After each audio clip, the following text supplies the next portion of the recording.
después de 35 años de matrimonio, mi esposo llegó a casa y me dijo con una sonrisa que había encontrado a la mujer de su vida. Así, sin más. Mientras yo preparaba la cena que había cocinado durante 3 décadas, me explicó que ella era diferente a mí, que era humilde, sencilla, que no le importaban las cosas materiales como a mí supuestamente me importaban. Yo lo miré fijamente, dejé el cucharón sobre la estufa y simplemente sonreí. Me giré hacia mi secretaria, que estaba revisando unos documentos en la sala, porque sí, tengo secretaria, algo que mi querido esposo parecía haber olvidado convenientemente, y le dije, con una calma que me sorprendió incluso a mí misma: bloquea las cuentas conjuntas, suspende el plan de salud de su madre y manda a cambiar todas las contraseñas. La cara de Roberto en ese momento fue algo que jamás olvidaré. La confusión absoluta de un hombre que creyó que podía simplemente reemplazarme como quien cambia de zapatos viejos. Pero esto apenas comienza. Lo que mi esposo no sabía, lo que ninguno de ellos sabía, era quién soy realmente y de lo que soy capaz cuando me subestiman. Sigue mi historia hasta el final y comenta la ciudad desde donde me estás viendo para saber qué tan lejos ha llegado mi relato. Permíteme presentarme apropiadamente. Mi nombre es Magdalena Torres de Sandoval. Tengo 68 años y durante los últimos 35 he sido la esposa perfecta, la nuera abnegada, la mujer que sacrificó absolutamente todo por una familia que resultó no merecerlo. Conocí a Roberto cuando yo tenía apenas 33 años. Yo trabajaba como contadora en una firma importante en Ciudad de México. Tenía mi propio departamento, mi coche, mi independencia. Era la primera mujer en mi familia en tener un título universitario, algo de lo que mi padre, que en paz descanse, estaba inmensamente orgulloso. Roberto era encantador en aquel entonces. Trabajaba en ventas, siempre bien vestido, con esa sonrisa que te hacía sentir que eras la única mujer en el mundo. Me cortejó durante 6 meses antes de que aceptara casarme con él. Mi madre me advirtió. Me dijo que un hombre tan bonito y tan hablador probablemente traería problemas. Pero yo estaba enamorada, o al menos eso creía. Nos casamos en una ceremonia hermosa en la iglesia de San Agustín. Recuerdo ese día con una mezcla extraña de nostalgia y arrepentimiento. Lucía el vestido de novia que había pertenecido a mi abuela, con encajes importados de España. Roberto lloró cuando me vio caminar hacia el altar. Juró amarme y respetarme todos los días de su vida. Los primeros años fueron buenos, no lo puedo negar. Trabajábamos los dos, construimos una vida juntos. Compramos nuestra primera casa, un lugar modesto pero acogedor en la colonia Roma. Pero entonces llegó doña Elvira a vivir con nosotros. La madre de Roberto, una mujer que desde el primer día me dejó claro que nunca sería suficientemente buena para su hijo. Roberto era hijo único, el niño mimado, el que nunca podía hacer nada malo. Y cuando su padre murió dejándola sin pensión y sin ahorros, por supuesto que el deber de cuidarla recayó sobre nosotros, o más bien, sobre mí. Porque Roberto seguía trabajando, viajando por todo el país para sus ventas, mientras yo me convertía en la enfermera, cocinera y sirvienta de doña Elvira. Dejé mi trabajo. Roberto dijo que era temporal, que su madre necesitaba cuidados especiales después de la depresión por la muerte de su esposo. Temporal se convirtió en 30 años. 30 años cuidando a una mujer que nunca tuvo un diagnóstico médico real, pero que se había vuelto experta en manipular a su hijo con dolencias imaginarias. 30 años escuchando cómo la comida nunca estaba como la hacía ella, cómo yo limpiaba mal, cómo me vestía inapropiadamente, cómo nunca le había dado nietos a su pobre Roberto. Porque sí, no pudimos tener hijos. Después de años de intentos y tratamientos dolorosos, descubrimos que yo no podía concebir. Doña Elvira se aseguró de que nunca olvidara que había fallado en mi deber más importante como mujer. Y Roberto, mi querido Roberto, nunca me defendió, ni una sola vez en todos esos años. pero yo seguí siendo la esposa perfecta.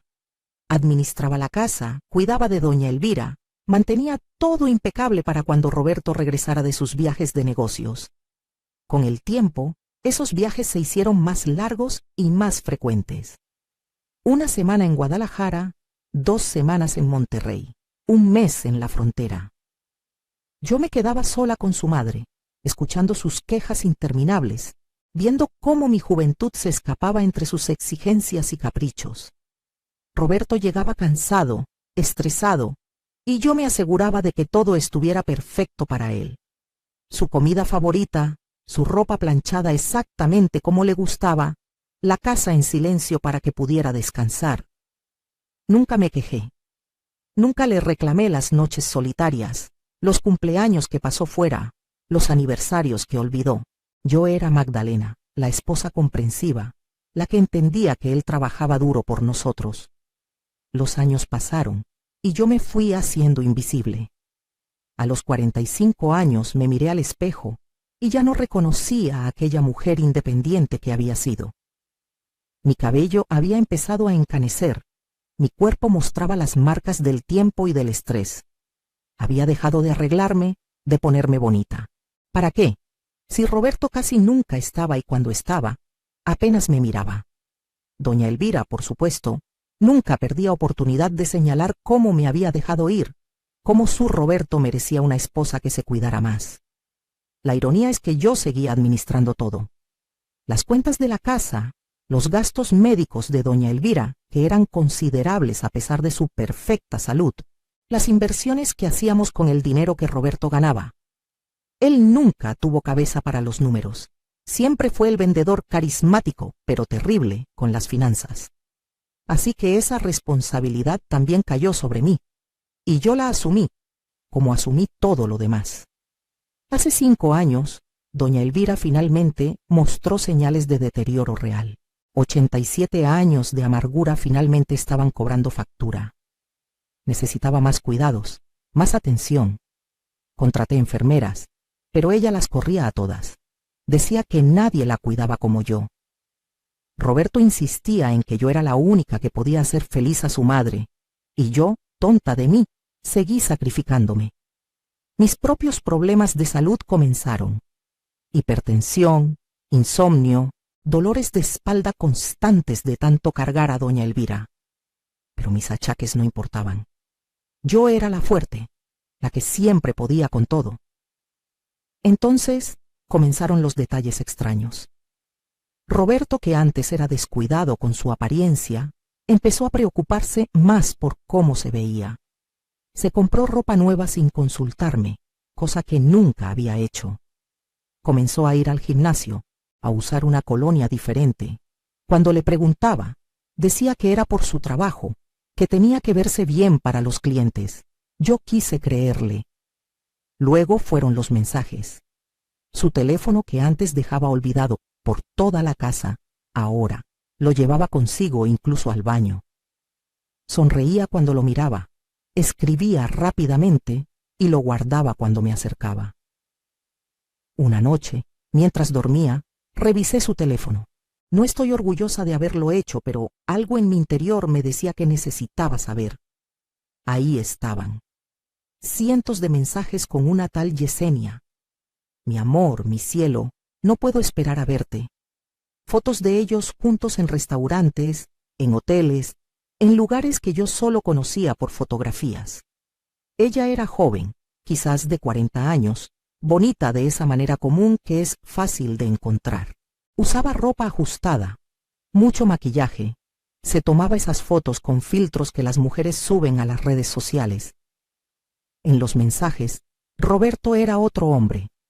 Romántico, atento, apasionado. Todo lo que había dejado de ser conmigo hacía décadas. Le decía cosas hermosas, le compraba regalos, planeaba escapadas románticas. Todo con el dinero que yo administraba, por cierto. El dinero que yo había invertido sabiamente durante años mientras él lo ganaba. Cerré el teléfono y lo puse de vuelta en su lugar. No dormí el resto de la noche. 1000 pensamientos pasaron por mi cabeza. Confrontarlo, gritarle, echarla en cara los 35 años que le había entregado. Pero algo me detuvo. Una voz en mi interior me dijo que esperara, que observara, que supiera exactamente qué estaba pasando antes de actuar. Así que me convertí en detective. Comencé a prestar atención a cada detalle, sus horarios, sus excusas, sus gastos. Roberto no era inteligente, nunca lo había sido. Era fácil seguirle el rastro. Yesenia trabajaba como recepcionista en uno de los hoteles donde él se hospedaba frecuentemente. Ahí se habían conocido. Ella era divorciada. Con 2 hijos adolescentes, vivía en un departamento pequeño en las afueras de la ciudad. Roberto jugaba a ser su príncipe azul, el hombre exitoso que la rescataba de su vida ordinaria. Durante meses mantuve la farsa. Seguí siendo la esposa perfecta mientras Roberto vivía su doble vida. Lo más doloroso no eran los mensajes románticos ni las fotos. Era leer cómo él hablaba de mí con ella. La vieja amargada la decía. Mi esposa que solo sirve para cuidar a mi madre. Una mujer sin pasiones, sin vida. Le contaba que yo era aburrida, que nunca quise tener una vida social, que me había vuelto una ermitaña. Omitía convenientemente que había sido él quien me había pedido que dejara mi trabajo, que renunciara a mis amigas, que me dedicara completamente a su madre. Le decía a Yesenia que yo era materialista, que solo me importaba el dinero y las apariencias. Yo, que había vivido 30 años en función de las necesidades de otros, que nunca me compré algo lujoso, que usaba la misma ropa durante años para ahorrar. Yo, materialista. La ironía me hubiera hecho reír si no fuera tan trágica, pero lo que más me dolió fue leer que planeaban un futuro juntos. Roberto le prometía que pronto se divorciaría de mí, que solo esperaba que su madre muriera porque yo era la única que podía cuidarla. Después de eso, sería libre. Se casarían, viajarían, vivirían la vida que merecían, todo planeado con una frialdad que me heló la sangre. Yo no era una persona para él, era un obstáculo, una empleada conveniente que podía desechar cuando ya no la necesitara. Y entonces vino aquella tarde. Roberto llegó a casa más temprano de lo usual. Doña Elvira estaba durmiendo su siesta. Yo estaba en la cocina preparando la cena. Él se sentó en la mesa, me miró, y con esa sonrisa que alguna vez me había enamorado, soltó las palabras que cambiarían todo. He encontrado a la mujer de mi vida, dijo, como si estuviera compartiendo una buena noticia, como si yo fuera su amiga, su confidente, no su esposa de 35 años. Me explicó, con lujo de detalles, que Yesenia era especial, que era humilde, sencilla, que no le importaban las cosas materiales como a mí, que ella lo hacía sentir vivo de nuevo, que entendería si yo estaba molesta, pero que esto era amor verdadero y él merecía ser feliz. Lo escuché en silencio mientras algo dentro de mí se rompía y se reconstruía al mismo tiempo. Lo miré, realmente lo miré, quizás por primera vez en años. Vi a un hombre de 68 años que se creía un galán, que pensaba que una mujer 20 años menor estaba enamorada de él y no de su billetera. Vi a un hombre que me había usado durante décadas y ahora me descartaba como se descarta un trapo viejo. Vi a un hombre que no tenía idea de con quién estaba hablando realmente, porque Roberto nunca supo quién era yo. Nunca preguntó por mi vida antes de conocerlo, nunca se interesó en qué había pasado con mis propiedades, con la herencia de mi padre. Asumió que cuando dejé mi trabajo, quedé completamente dependiente de él. Nunca revisó bien los documentos que firmaba. Confiaba ciegamente en que yo administraba su dinero. Y yo lo había hecho, vaya que lo había hecho. Pero también había administrado el mío, el que él nunca supo que existía. Mi padre murió hace 15 años. Era un hombre de negocios exitoso, dueño de varias propiedades en zonas que en aquel entonces no valían mucho, pero que con el tiempo se convirtieron en áreas premium de la ciudad. Me dejó todo a mí, su única hija. Terrenos, edificios, inversiones. Una fortuna que mantuve completamente separada de Roberto. en cuentas y fideicomisos a mi nombre. Cuando me casé, mi padre, que era un hombre sabio, me había hecho firmar un acuerdo prenupcial que protegía mis bienes. Roberto lo firmó sin leer, ansioso por casarse. Nunca le importaron los detalles legales. Durante todos estos años, mientras Roberto creía que vivíamos solo de su salario de vendedor, yo había multiplicado la fortuna de mi padre. Invertí en bienes raíces, en la bolsa, en negocios pequeños que crecieron. Contraté asesores financieros, abogados, contadores.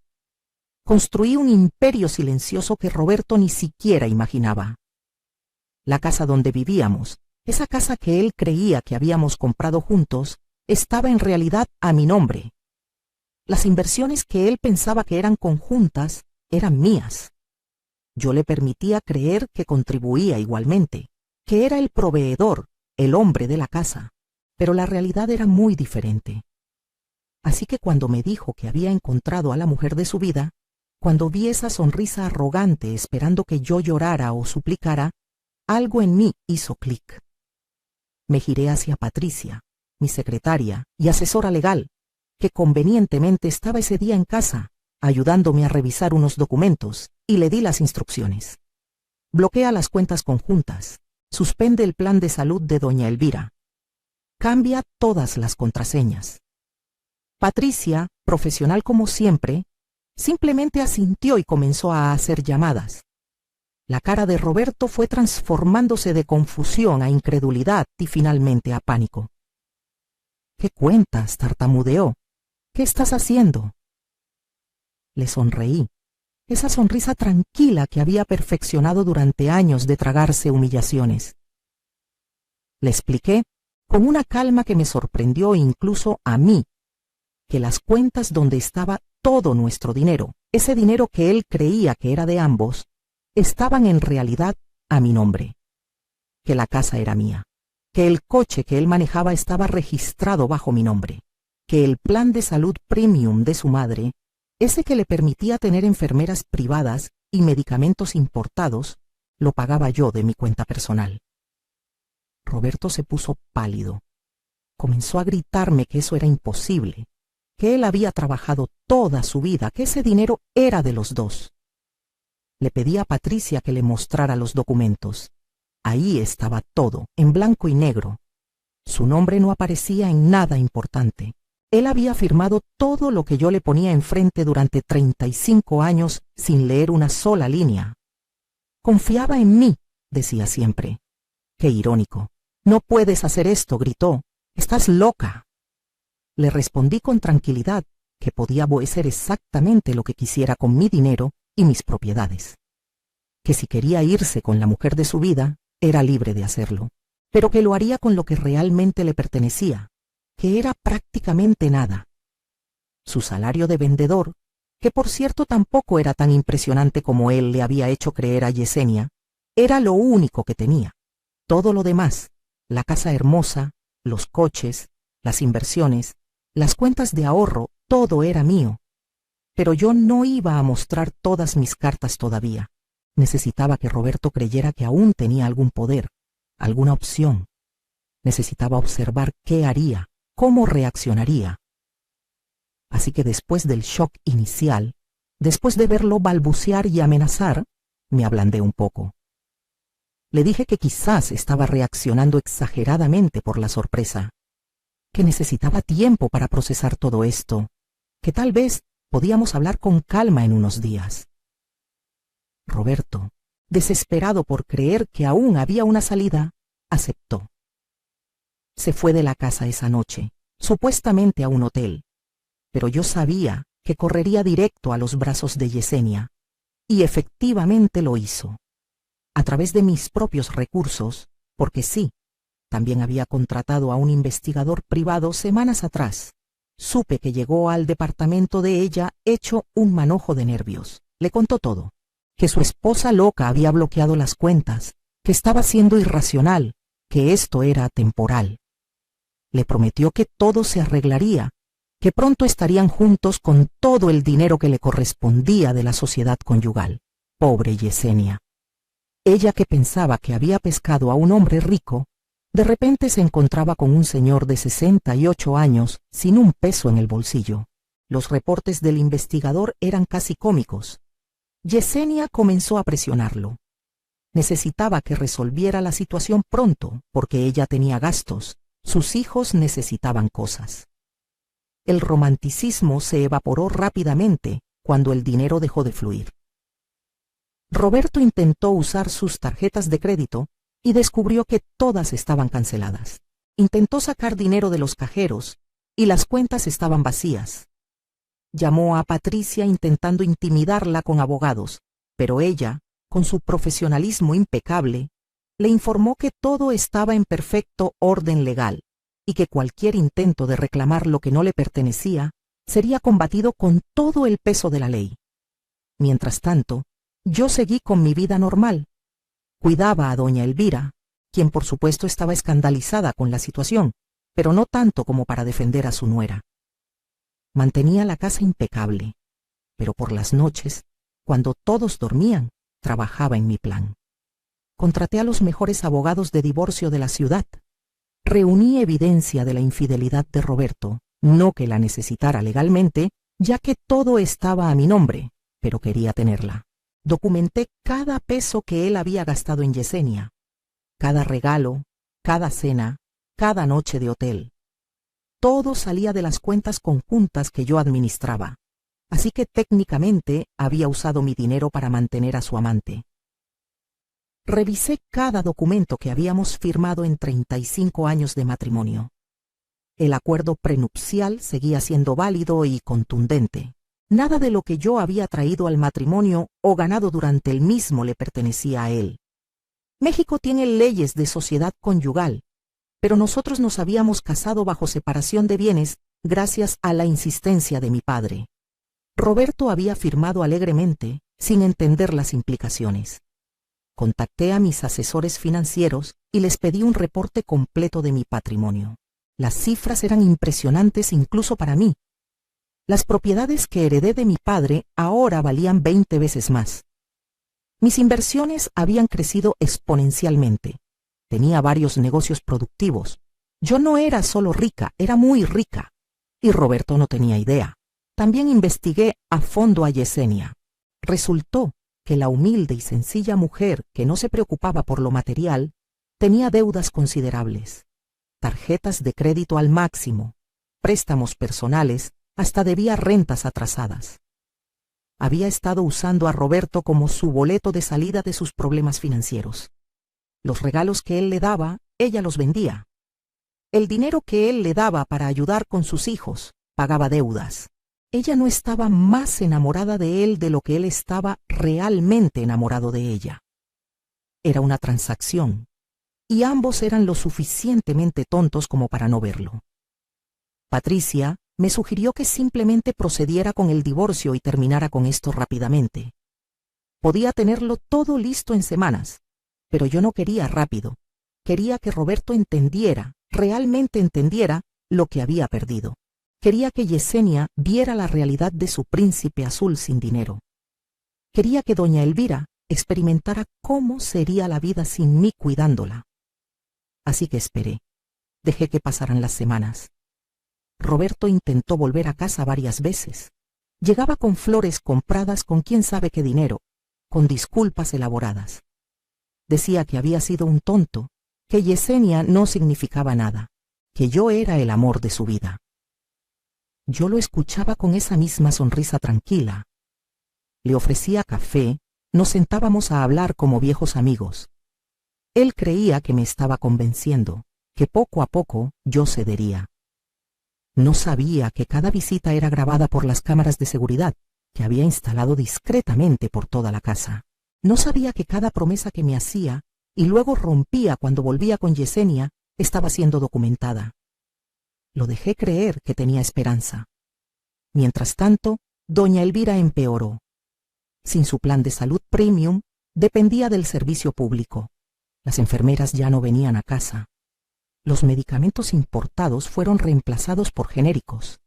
Ella estaba escandalizada, furiosa. Me culpaba a mí, por supuesto. Pero también comenzó a culpar a Roberto. ¿Dónde estaba su hijo? ¿Por qué no arreglaba esto? ¿Por qué la había abandonado? Roberto intentó cuidarla él mismo algunas noches. Duró exactamente 3 días antes de darse cuenta de lo agotador que era. 3 días de lo que yo había hecho durante 30 años. Yesenia también empezó a mostrar su verdadera cara. Sin dinero fluyendo, las peleas entre ellos eran constantes. El investigador me reportaba gritos, acusaciones. Ella lo llamaba inútil, viejo mentiroso. Él la llamaba interesada, igual que todas. El amor eterno había durado menos de 2 meses sin financiamiento.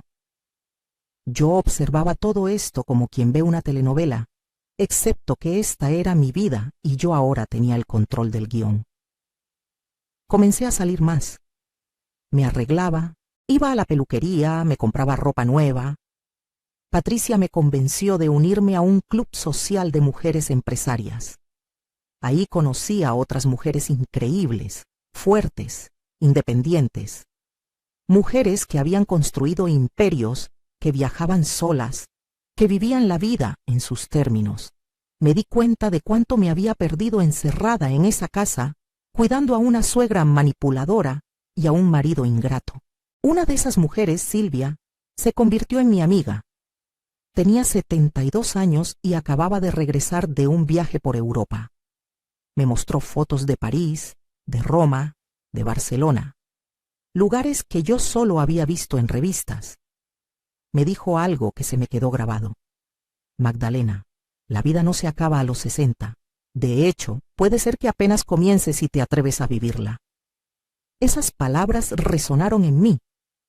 Me di cuenta de que había pasado 35 años sobreviviendo, no viviendo. Había sido la esposa perfecta, la nuera abnegada, la mártir silenciosa. ¿Y para qué? Para que un hombre mediocre me reemplazara con la primera mujer que le prestó atención. Para que una suegra amargada nunca reconociera ninguno de mis sacrificios. Para despertar a los 68 años sintiéndome usada y desechada. Pero esa Magdalena estaba muriendo. Estaba naciendo una nueva, una que conocía su valor, que sabía exactamente lo que valía y lo que merecía. Y esa nueva Magdalena no iba a conformarse con simplemente divorciarse. Iba a asegurarse de que todos aprendieran una lección. Contraté a un publicista. Sí, leíste bien.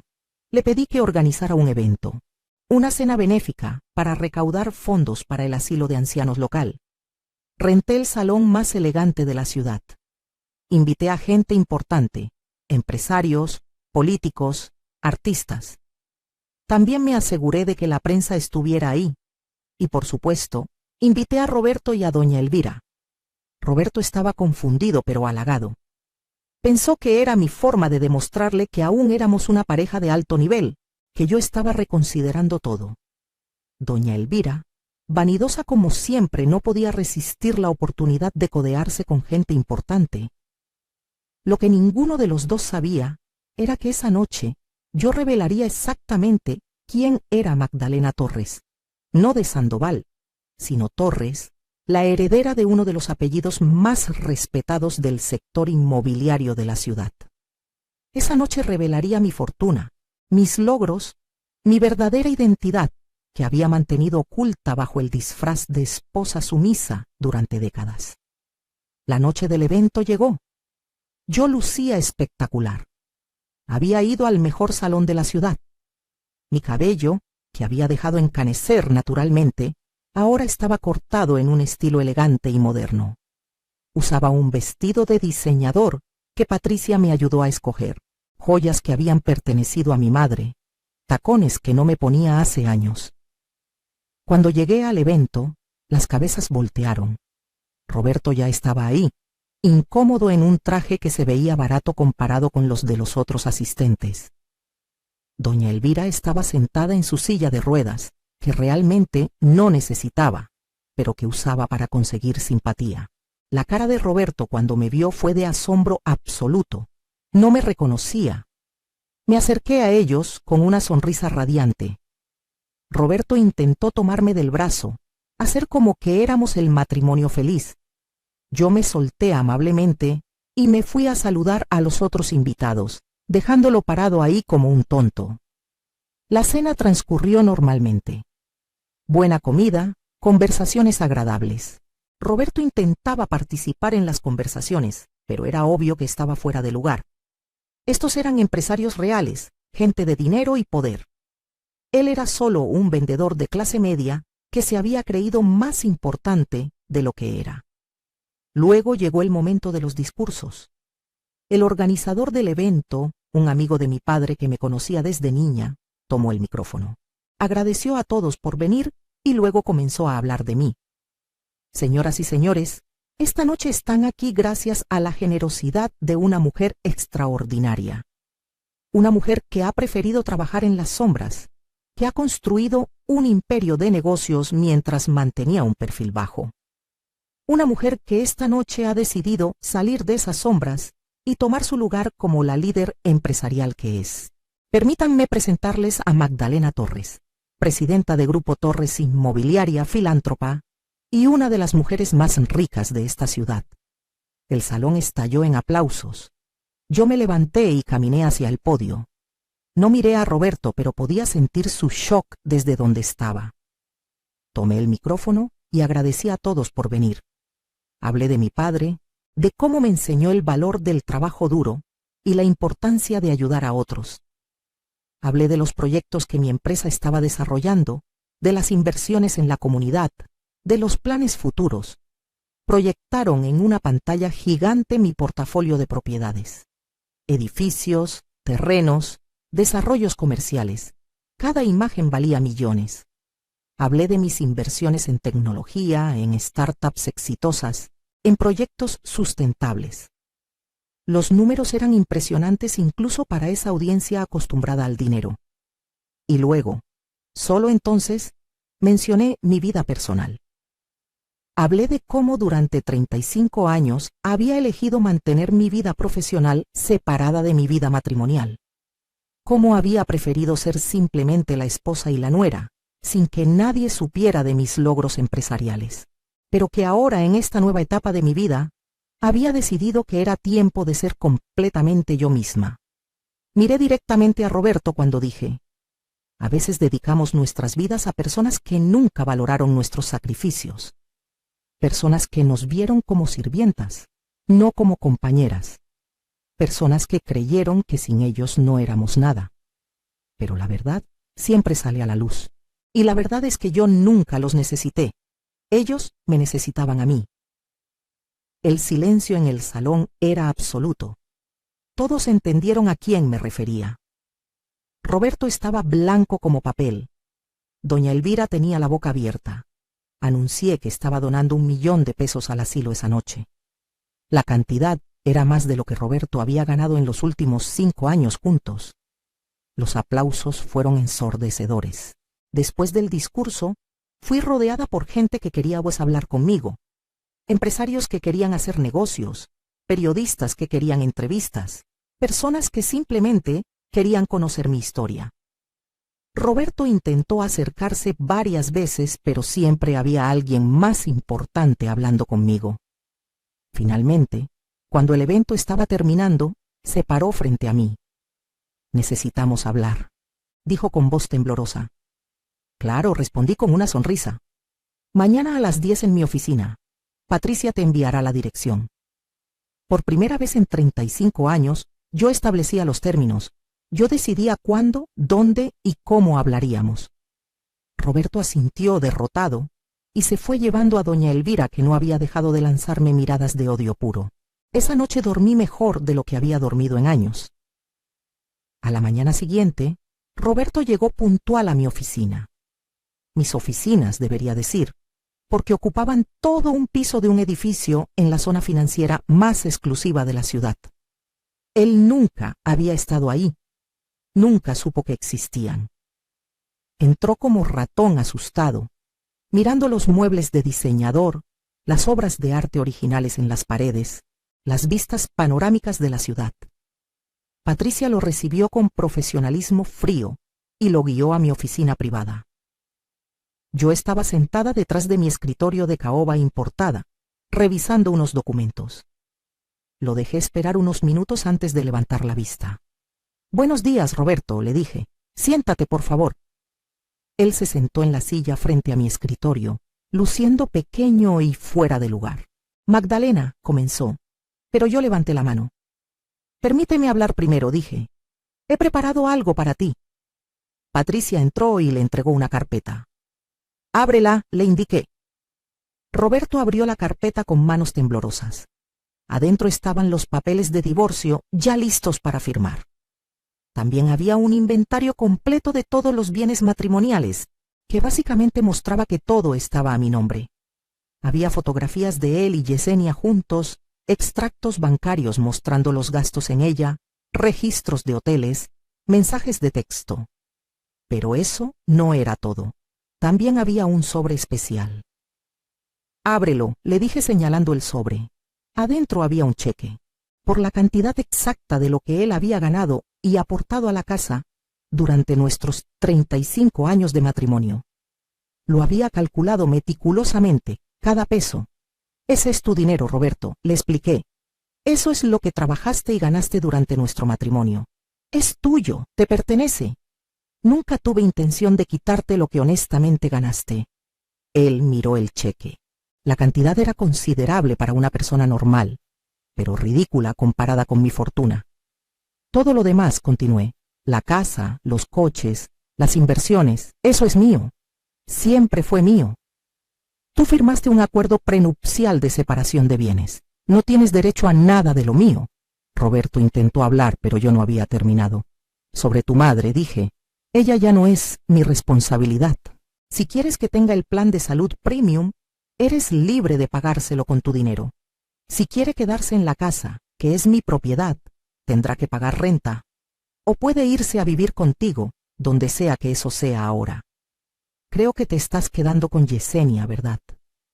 Su cara se puso roja. Sobre ella continué. «También tengo algo para ti». Patricia entró de nuevo con otra carpeta.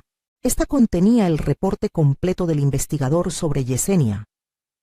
Sus deudas, sus mentiras, hasta evidencia de que había estado viéndose con otro hombre mientras salía con Roberto. Un hombre más joven, con más dinero. Roberto leyó el reporte y vi cómo se iba desmoronando. Su gran amor, su mujer humilde y sencilla, era tan mentirosa y oportunista como él. La ironía era deliciosa. «Ahora», dije reclinándome en mi silla, «esto es lo que va a pasar. Tú vas a firmar estos papeles de divorcio hoy. Vas a tomar tu cheque y vas a salir de mi vida. No vas a pelear, no vas a contratar abogados, porque ambos sabemos que no puedes pagarlos y que no tienes caso alguno.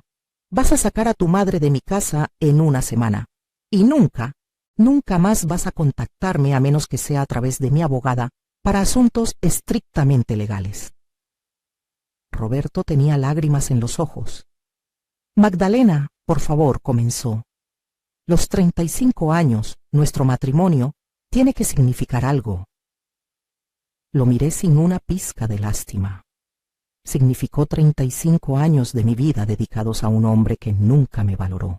35 años cuidando a una suegra abusiva mientras tú me engañabas quién sabe desde cuándo. Significó sacrificar mi identidad, mi carrera pública, mi felicidad por una familia que nunca me lo agradeció. Así que no, Roberto, no significa lo que tú crees que significa. «Pero yo cometí un error», protestó. «Todos cometemos errores. Cometiste muchos errores, Roberto, durante muchos años, y ahora vas a vivir con las consecuencias. Toma el dinero que ganaste honestamente y construye la vida que quieras. Solo que esa vida no me incluye a mí». Firmó los papeles. ¿Qué otra opción tenía? Tomó su cheque y salió de mi oficina como un hombre destruido. Lo vi irse sin sentir absolutamente nada. No alegría, no tristeza, solo un inmenso alivio. Esa misma tarde, doña Elvira recibió la notificación de desalojo. Tenía 7 días para salir de mi casa. Llamó gritando, maldiciendo, amenazando. Le dije que podía irse por las buenas o podía ser escoltada por la policía. Su elección. Eligió irse por las buenas. Roberto tuvo que buscar un departamento pequeño donde pudieran vivir los dos. Con su cheque podía pagar algunos meses de renta, pero eventualmente tendría que volver a trabajar de verdad. No solo viajar de ciudad en ciudad usando dinero de su esposa. Doña Elvira tendría que acostumbrarse a una vida mucho más modesta. Sin enfermeras privadas, sin medicamentos importados, sin la casa hermosa que yo mantenía impecable para ella. Me pregunto si alguna vez se arrepintió de cómo me trató. Probablemente no. Gente así nunca se arrepiente, solo se victimizan. Yesenia dejó a Roberto exactamente 2 semanas después de que se mudara con su madre. Aparentemente, un señor de 68 años con una madre anciana y poco dinero no era tan atractivo como pensaba. Él intentó contactarme algunas veces después de eso. Mensajes pidiendo perdón, diciendo que había sido un tonto, que me necesitaba. Bloqueé su número. No había absolutamente nada que él pudiera decir que me interesara escuchar. Mi abogada finalizó el divorcio en tiempo récord. No hubo pelea, no hubo drama. Simplemente terminó un capítulo de mi vida que debió haber terminado años atrás. Y entonces comencé a vivir. Realmente vivir por primera vez en décadas. Contraté a un entrenador personal y empecé a cuidar mi salud, no para verme bien para alguien más, sino para sentirme bien conmigo misma. Me uní a un grupo de viajes para personas mayores y visité París, como Silvia me había sugerido. Caminé por las calles de Montmartre, vi la Torre Eiffel iluminada de noche, tomé café en bistros encantadores. En Roma, tiré una moneda en la Fontana di Trevi. En Barcelona, admiré la arquitectura de Gaudí. Cada ciudad, cada experiencia era un recordatorio de todo lo que me había perdido encerrada en esa casa. Pero no solo viajé, también me dediqué más a mi empresa. Sin la carga de cuidar a doña Elvira y mantener feliz a Roberto, tenía energía y tiempo para nuevos proyectos. Abrí un programa de mentoría para mujeres empresarias jóvenes. Quería ayudar a otras mujeres a no cometer los errores que yo había cometido, a no perder su identidad en un matrimonio, a no sacrificar sus sueños por gente que nunca los valoraría. Las historias que escuchaba me rompían el corazón. Tantas mujeres brillantes que se hacían pequeñas para que sus parejas se sintieran grandes. Tantas mujeres con talento que dejaban sus carreras para cuidar a familias que las trataban como sirvientas. Yo les decía, no sean como yo, no esperen 35 años para valorarse. Háganlo ahora. También me reencontré con viejas amigas, esas que había dejado de ver porque Roberto siempre tenía una excusa para no salir, o porque doña Elvira necesitaba algo. Ellas me recibieron con los brazos abiertos. Algunas estaban divorciadas también, otras viudas, otras felizmente casadas con hombres que realmente las valoraban. Formamos un grupo de amigas que se juntaba semanalmente. Íbamos a cenar, al cine, a exposiciones de arte, cosas simples que yo no había hecho en décadas. Una de esas amigas, Carmen, me preguntó un día si no extrañaba estar casada. Lo pensé honestamente antes de responder. No, le dije, no extraño ese matrimonio. Era una prisión disfrazada de compromiso. Si algún día vuelvo a estar con alguien, será con alguien que me vea como una igual, no como una empleada o una madre de repuesto. Pero honestamente, en este momento, estoy disfrutando demasiado mi libertad como para pensar en eso. Y era verdad. Por primera vez en mi vida adulta, yo era completamente dueña de mi tiempo, mis decisiones, mi vida. No tenía que reportarle a nadie, no tenía que pedir permiso, no tenía que sacrificar lo que yo quería por lo que otros necesitaban. Era liberador de una manera que no puedo describir completamente. 6 meses después del divorcio, me encontré casualmente con Roberto en un centro comercial. Él estaba comprando medicamentos para su madre. Se veía cansado, envejecido, derrotado. Intentó hablarme, pero yo simplemente lo saludé educadamente y seguí mi camino. No sentí satisfacción ni venganza viéndolo así. Simplemente no sentí nada. Era un extraño, alguien que alguna vez conocí pero que ya no era parte de mi vida. Y eso era exactamente como debía ser. Escuché por terceros que doña Elvira finalmente tuvo que irse a un asilo, porque Roberto no podía cuidarla y trabajar al mismo tiempo. Ella estaba furiosa, por supuesto, pero no tenía opción. Roberto había intentado contratar enfermeras, pero no podía pagarlas con su salario. La misma mujer que había vivido como reina en mi casa, ahora compartía de habitación con otras 3 ancianas en un asilo público. Parte de mí se sintió mal por ella, pero solo una parte muy pequeña. Ella había tenido la oportunidad de ser amable, de ser agradecida, de tratarme con respeto. Eligió lo contrario durante 30 años. Estas eran las consecuencias de sus propias decisiones. De Yesenia supe que había encontrado a otro hombre, otro señor mayor con dinero. Al parecer, había aprendido a revisar las cuentas bancarias antes de comprometerse. Roberto había sido solo un error de cálculo para ella, igual que ella lo había sido para él. Se merecían mutuamente, pensé. Mi empresa siguió creciendo. Abrimos oficinas en otras ciudades. Desarrollamos proyectos de vivienda sustentable que ganaron reconocimientos internacionales. Yo ya no era solo la heredera del apellido Torres, era Magdalena Torres, empresaria por derecho propio. Di entrevistas en revistas de negocios, participé en paneles de discusión sobre liderazgo femenino. Incluso me invitaron a dar una charla TED sobre reinventarse después de los 60. En esa charla conté mi historia. No todos los detalles, pero lo suficiente. Hablé de cómo había perdido mi identidad en un matrimonio, cómo había despertado décadas después para descubrir que había construido el éxito profesional, pero había perdido mi vida personal. Hablé de cómo nunca es tarde para reclamar tu poder, para decidir que mereces más. El video de esa charla se volvió viral. Recibí miles de mensajes de mujeres agradeciéndome por compartir mi historia. Mujeres en situaciones similares que encontraron la fuerza para hacer cambios en sus vidas. Mujeres jóvenes que decidieron no perder sus identidades en sus relaciones. Fue entonces cuando realmente entendí que mi experiencia, por dolorosa que había sido, tenía un propósito mayor. Ahora, un año después del divorcio, vivo en una casa nueva que diseñé yo misma. Es más pequeña que la anterior, pero completamente mía, llena de luz y de cosas que me gustan. Tengo un jardín donde cultivo flores y vegetales. Adopté 2 gatos que me hacen compañía sin exigir nada más que comida y cariño ocasional. Mis mañanas empiezan con yoga y café en mi terraza. Mis días están llenos de trabajo que me apasiona, reuniones con gente interesante, proyectos que hacen diferencia. Mis noches las paso leyendo, viendo películas que yo escojo o saliendo con amigas.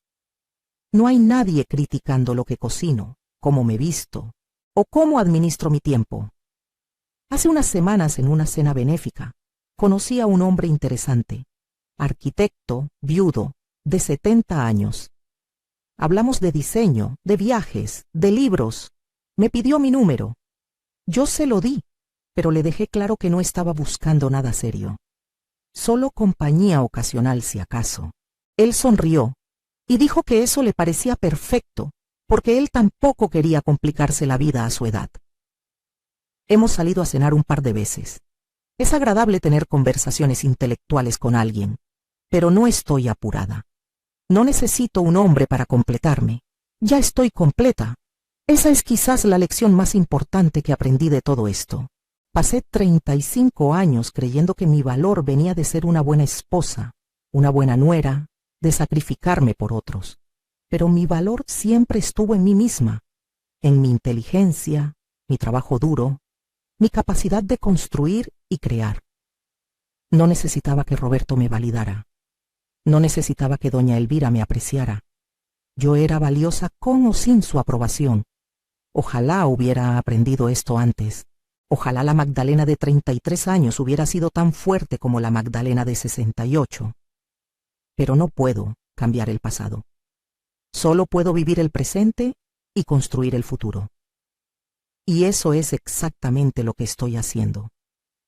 A las mujeres que están escuchando mi historia y que se ven reflejadas en alguna parte de ella, les digo esto: no esperen. No esperen a que él cambie, a que ella aprecie a que las cosas mejoren mágicamente. Si no te valoran ahora, no te valorarán en el futuro. Si tienes que hacerte pequeña para que alguien más se sienta grande, esa no es tu gente. Conozcan su valor. Construyan sus propios recursos, su propia independencia. No entreguen todo su poder a otra persona esperando que la traten bien. La gente te trata como tú les permites tratarte. Yo permití décadas de maltrato porque creía que eso era lo que debía hacer una buena esposa. Estaba equivocada. Es cierto que el matrimonio requiere compromiso y sacrificio, pero debe ser mutuo. Ambas partes deben valorar y respetar a la otra. Si solo una persona está sacrificándose mientras la otra se aprovecha, eso no es un matrimonio, es explotación, y nunca es demasiado tarde para cambiar. Yo lo hice a los 68 años. Dejé un matrimonio de 35 años. Reclamé mi identidad. Construí una vida nueva. Si yo pude, tú puedes. No importa cuántos años tengas, cuánto tiempo hayas invertido, cuánto miedo sientas. Tu vida es tuya. Solo tienes una.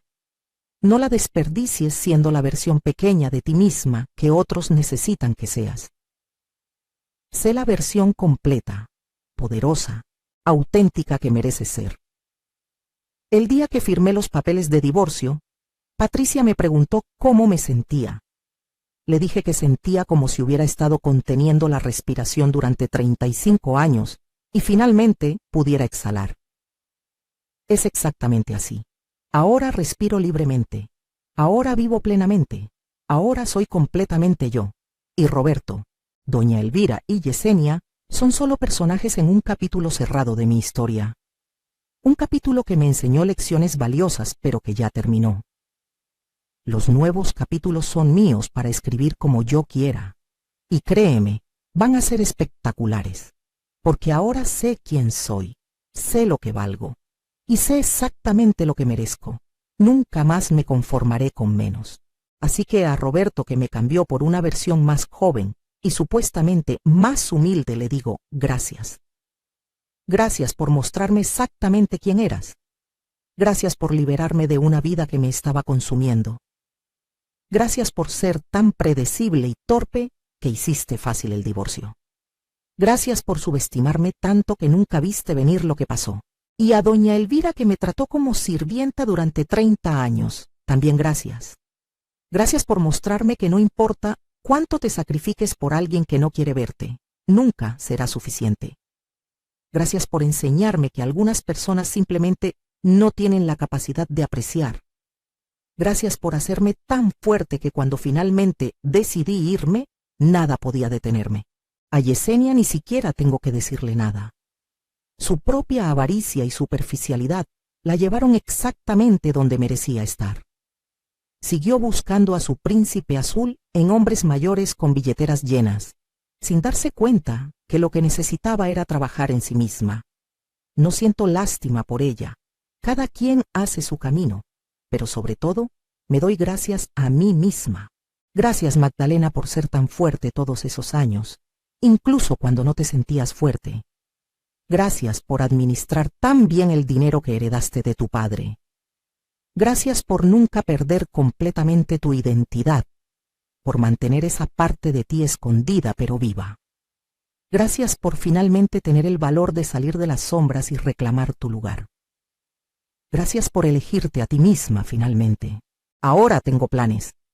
Voy a abrir una fundación para mujeres víctimas de violencia económica, ese tipo de abuso silencioso donde te controlan a través del dinero. Voy a ayudar a otras mujeres a construir su independencia financiera. Voy a asegurarme de que otras Magdalenas no tengan que esperar hasta los 68 años para descubrir su poder. También voy a escribir un libro. La historia completa, sin censura. No para vengarme, sino para inspirar. Para que otras mujeres lean y digan, si ella pudo, yo puedo. Y voy a seguir viajando. Tengo una lista de 20 países que quiero visitar antes de cumplir 75. Voy a ir a todos y cada uno. Voy a bailar tango en Buenos Aires, a ver la aurora boreal en Islandia, a caminar por la Gran Muralla China. Voy a vivir cada experiencia que me negué durante décadas. Voy a construir mi empresa hasta niveles que ni siquiera he imaginado. Voy a crear empleos, desarrollar comunidades, hacer diferencia real en el mundo. No solo voy a existir, voy a impactar. Y si en el camino encuentro a alguien que valga la pena, alguien que me vea como igual, que respete mi independencia, que agregue a mi vida en lugar de quitarle, entonces tal vez, solo tal vez, consideraré compartir parte de mi vida. Pero será en mis términos. Nunca más sacrificaré quién soy por quien alguien más necesita que sea. Esta es mi historia, de una mujer que perdió 35 años pero encontró el resto de su vida. De una mujer que fue subestimada y demostró exactamente de qué estaba hecha. De una mujer que se cayó pero se levantó más fuerte que nunca. ¿Qué harías tú en mi lugar? ¿Has estado en una situación similar? ¿Conoces a alguien que necesite escuchar esta historia? Comenta abajo. Comparte tu ciudad, tu país, tu propia experiencia, porque estas historias necesitan contarse. Necesitamos hablar de estos temas que durante tanto tiempo se mantuvieron en silencio. Necesitamos apoyarnos entre nosotras, las mujeres que hemos sido subestimadas, aprovechadas, invisibilizadas, y a los hombres que están escuchando, espero que esta historia les haga reflexionar sobre cómo tratan a sus parejas, sobre cómo valoran los sacrificios que otros hacen por ustedes, sobre cómo el respeto mutuo es fundamental en cualquier relación. No sean como Roberto. No asuman que alguien siempre estará ahí sin importar cómo los traten. No den por sentado a las personas que aman. No despierten un día para descubrir que lo que creían tener nunca fue realmente suyo. Porque al final, esta no es solo una historia de divorcio o venganza. Es una historia sobre conocer tu valor, sobre establecer límites, sobre elegirte a ti misma, sobre entender que nunca es demasiado tarde para empezar de nuevo. Yo soy Magdalena Torres. Tengo 68 años. Soy empresaria, filántropa, mentora y sobreviviente. Pero más que nada, soy una mujer libre. Y esa libertad vale más que todos los años que perdí buscándola. Si mi historia te inspiró, si te hizo pensar, si te dio fuerzas para hacer un cambio en tu propia vida, entonces valió la pena compartirla. Recuerda, tú vales. Tus sueños importan. Tu felicidad es importante. No dejes que nadie te diga lo contrario. No dejes que nadie te haga pequeña. Ocupa tu espacio. Reclama tu poder. Vive tu vida. Porque esta vida es tuya y solo tienes una oportunidad de vivirla. No la desperdicies siendo menos de lo que eres para hacer feliz a alguien que nunca te valorará de todas formas. Sé completamente tú, plenamente tú, auténticamente tú. El resto encontrará su lugar. Gracias por escuchar mi historia. Gracias por estar aquí. Y recuerda comentar desde dónde me estás viendo. Me encantaría saber qué tan lejos ha llegado este mensaje de empoderamiento y libertad. Hasta pronto.